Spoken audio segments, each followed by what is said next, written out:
वास्तव में यह एक व्यावहारिक दृष्टिकोण है।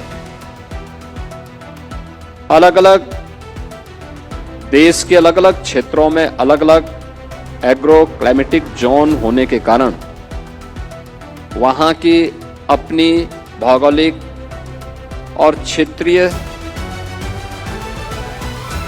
स्थितियां वहां उस क्षेत्र के अनुसार तय करना, और अगर हम लोग अलग अलग जोन में इस प्रकार की गोष्ठी करते हैं तो उसके परिणाम भी आते हैं। मैंने यहां पे देखा है, जब गत वर्ष विकसित कृषि अभियान चला था और खेती की बात खेत में, इस कार्यक्रम में मुझे भी जाने का, कई जनपदों में जाने का अवसर प्राप्त हुआ था।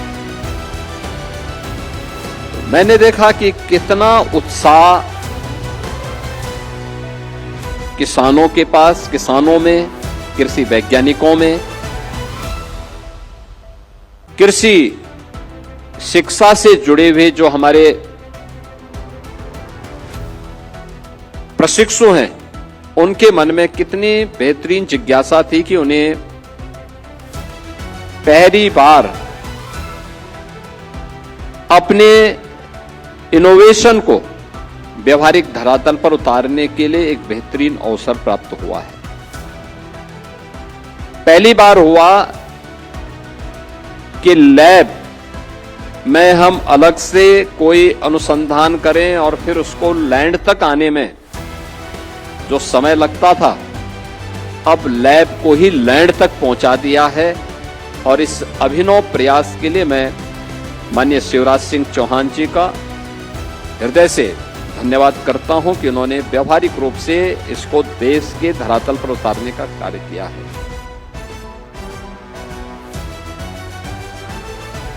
स्वाभाविक रूप से हमारे पास वह सब कुछ है, केवल उस पहल को नेतृत्व देने की आवश्यकता है।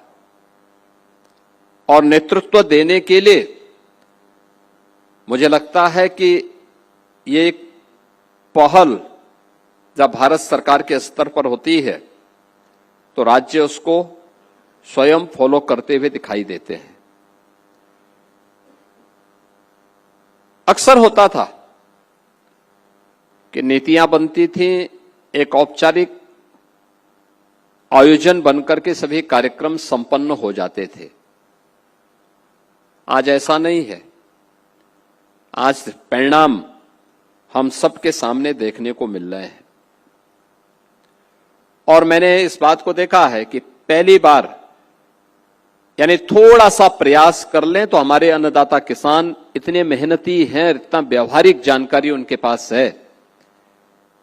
हमें शासन की योजना के बारे में उन्हें थोड़ा अवगत कराना है और वह अपने आप ही उससे बेहतर परिणाम देने को तैयार है।